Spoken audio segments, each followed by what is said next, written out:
política pública. Entonces ahí digamos que hay un problema que lo vamos a ver también cuando hablamos de políticas de juventud. Ahora, si seguimos el planteamiento, es importante decir, como dice Dávila y Soto, que las políticas públicas expresan la voluntad política de quienes ejercen el poder.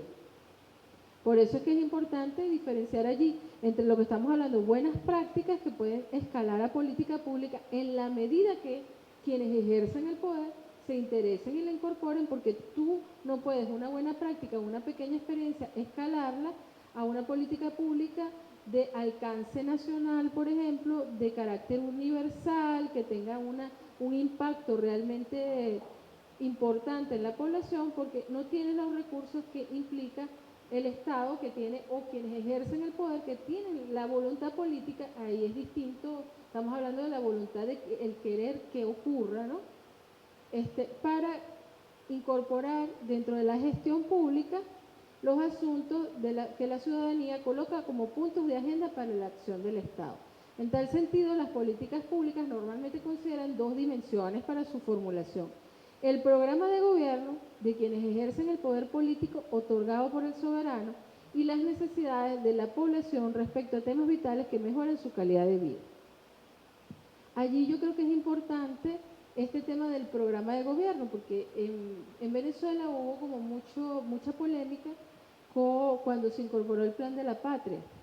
Y el Plan de la Patria no es otra cosa que el plan de gobierno, que además la ley establece que es lo que se presenta al Consejo Nacional Electoral, que en su oportunidad lo presentó el presidente Chávez, como su programa de gobierno, y es el que de acuerdo al modelo que se sigue en Venezuela y en América Latina en general, que son los planes de la nación, es lo que tú conviertes en plan de la nación, porque es la propuesta que se supone que el soberano votó, que es ese programa de gobierno. Entonces, el Plan de la Patria no es otra cosa que ese programa de gobierno, que es el plan de la nación, que tiene esas orientaciones generales, que son las que se consideran al momento de definir la política pública. O sea, tiene que tomar en cuenta la Constitución. Recuerden ustedes que es como la pirámide: en primera escala la Constitución, después de la Constitución aquellos documentos o leyes nacionales, leyes, digamos, que se puedan considerar en el tema que se esté tratando. Por ejemplo, en juventud, la ley de juventud, la LOMNA, porque también la LOMNA te cubre hasta los 17 años. O sea, ahí tú tienes que hacer como un compendio de las distintas leyes que vas a considerar al momento de pensar la política pública de juventud. ¿Ok? Entonces, el tema legal es importante, pero también los planes. Si existe un plan de la nación, si existe una encuesta o encuestas nacionales como en este caso la encuesta nacional de juventud, la que hizo el Estado, porque el Estado hizo una en función de política pública, porque la UCAP hizo una el mismo año y hay datos que coinciden, pero la hizo en función también de lo que era su programa político, también asociado a sectores partidistas específicos, y esta con sus intereses específicos también. O sea que hay diferencias, pero esta está ubicada, digamos, como una encuesta que se realiza en el marco de lo que es el interés del Estado por desarrollar política pública en el contexto de bono demográfico.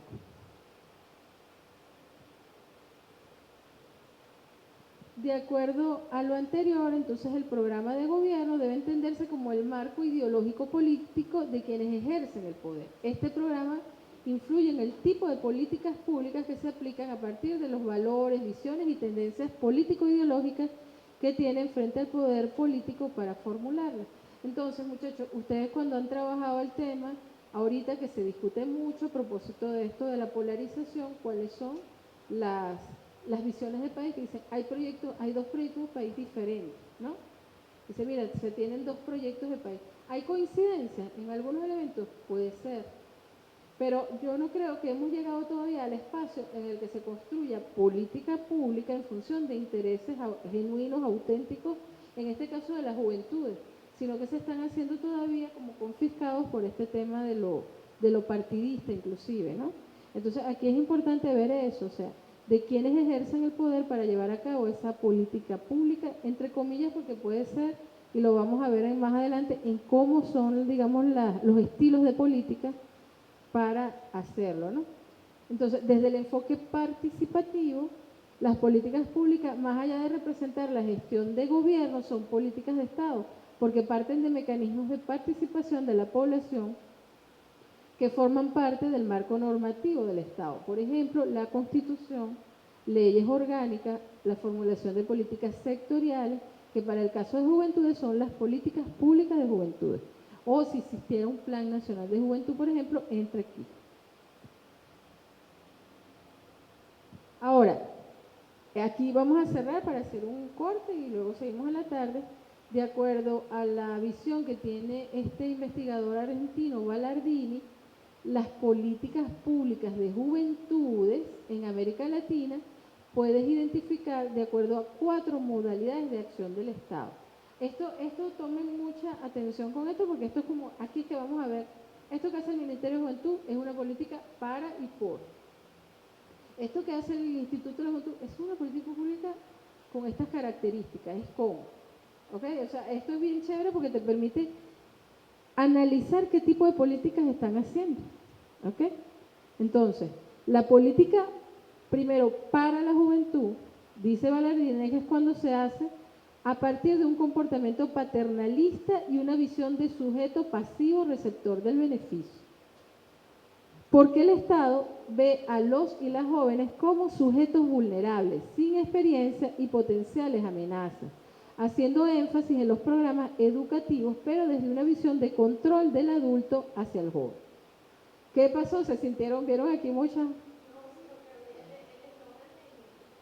Ajá. Ajá.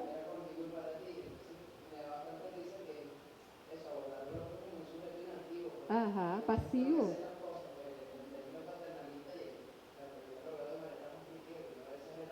¿Y de quién era el eslogan?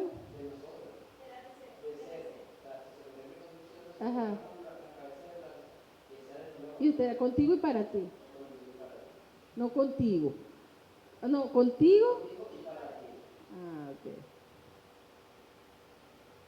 Algo así como contigo y qué sé yo, pasa que no sonaba, contigo y para ti sonaba publicitariamente bien, pues, el eslogan. Está bien. Bueno, pero en todo caso, esa es la visión paternalista, es decir, yo me dirijo, hago política para resolver el problema que tienen estos jóvenes que no saben nada de la vida, que no tienen experiencia, pero además son una amenaza que yo tengo que controlar. Entonces, es una visión de para, es decir, yo te puedo ofrecer una serie de beneficios, te doy educación gratuita, te puedo dar una serie de beneficios, de becas, o sea, una serie de cosas, pero siempre te mantengo en control y nunca te permito participar directamente de cuáles son las cosas que tú necesitas. Si no, yo las voy a hacer en función de lo que a mí me parece que tú necesitas. ¿Ok? Esa es la visión adultocéntrica del tema. Luego están las políticas que se hacen por la juventud. Pero esto es donde el Estado enfatiza la movilización de la juventud con fines de adoctrinamiento y para cumplir objetivos políticos partidistas, donde normalmente hay una actitud pasiva, militante por parte de los jóvenes. Un poco lo que describíamos de los jóvenes del JPSU. ¿No? O sea, no, yo tengo en principio que cumplir con mi compromiso militante. Entonces yo no puedo ir a la clase porque tengo que ir a la marcha. Y hay unas políticas que se hacen con finalidad exclusivamente partidista, o sea, para captar a los jóvenes a la movilización. Es la principal crítica que se le hace al Ministerio de Juventud. Dice, no, pero el Ministerio no está haciendo propiamente políticas de juventud o de juventudes en plural, sino por la juventud, es decir, para captar y adoctrinar políticamente y lograr un beneficio respecto a la movilización. O sea, ¿qué significa? La imagen de juventud es importante políticamente para cualquier bando, llámese oposición o llámese chavismo, el gobierno. O sea, tú estás mostrando que tú tienes un capital político de jóvenes. Muchos jóvenes participando, mira, los jóvenes participando, los jóvenes guarimbeando. Ajá. Porque ¿qué es lo que más está vendiendo en este momento la oposición con este tema de las guarimbas? Que son los jóvenes. Y los jóvenes son los que están matando, y los jóvenes son los que están luchando, y los jóvenes son los que... Entonces, ahí hay una utilización de la imagen de los jóvenes por un lado y por otro, pues. ¿Ok? Entonces, en las marchas del presidente Maduro también es importante mostrar que tiene jóvenes en el chavismo. porque además la oposición está mostrando que tiene, o sea, es como diciendo, nosotros tenemos los jóvenes, no, nosotros, de empezar a pelear, no que soy yo, que soy tú. Entonces por ahí va la... Ajá, ¿quién se logró? Exactamente, sobre todo las universidades, ¿no? Entonces, ese es cuando se hace política por la juventud, es decir, por como que yo voy por ti, más no, yo no hago tampoco nada en función de tus necesidades, sino que tú te adhieres a lo que son mis intereses X, ¿no? Partidistas, políticos, etcétera, ¿ok? Ajá, ¿cómo te engatusas? Luego vienen las políticas con la juventud, que son la tendencia más reciente e innovadora y que están planteando los teóricos que trabajan el tema de juventud, que son importantes y es aquí donde se debe, digamos, trabajar el tema, que está basada en el principio de la solidaridad y la participación, donde se incorporan los jóvenes no solo en la ejecución, sino en el diseño y toma de decisiones de las políticas. ¿Qué ocurre? Que, bueno, después vamos a ver ahorita la diferencia en cómo fueron las políticas públicas en la Cuarta República y en la Quinta República. Ahí es importante porque nosotros podemos comparar históricamente cómo han sido las políticas públicas. Esto lo vemos, por ejemplo, lo vimos en una materia en la Escuela de Sociología y tuvimos un semestre completo, hicimos análisis, buscamos los planes de la nación, se hizo todo un trabajo para esto, ¿no? Pero aquí vamos a hacer la pastilla de cómo son esas políticas en la cuarta y en la quinta, pero lo que es importante aquí es que ustedes van a empezar a identificar que ha habido experiencias de política pública diversas, con distintos énfasis, en para, por, con, y desde es cuando la juventud se refiere a las actividades e iniciativas imaginadas, diseñadas y realizadas por los mismos jóvenes, en condición autogestionaria, que incorpora su rol relevante a la hora de la gestión de proyectos sociales y culturales. Otorga la primacía a colectivos de acción juveniles y se trata de iniciativas autónomas de grupos juveniles más o menos formales o informales. Ustedes han visto, les pongo como ejemplo, colectivos como, bueno, Tribunal Fuerte es uno que ha tenido esa presencia en el tema de elaboración de proyectos culturales de manera autogestionaria, no sé qué, bueno, ha habido muchas críticas también con eso del autogestionado, ¿no? Pero otro ejemplo quizás más genuino en eso es Territorio Caribe, no sé si lo conocen. Es un colectivo de jóvenes que también trabajan lo alternativo en Guarenas y siembra y hacen una cantidad de proyectos de manera muy autogestionaria y muy crítica, son muy críticos, son gente como muy de izquierda, pero muy críticos al gobierno, al chavismo, a la manera como se llevan a cabo las políticas, ¿no? Entonces, ellos entran más dentro de esta categoría, ¿no?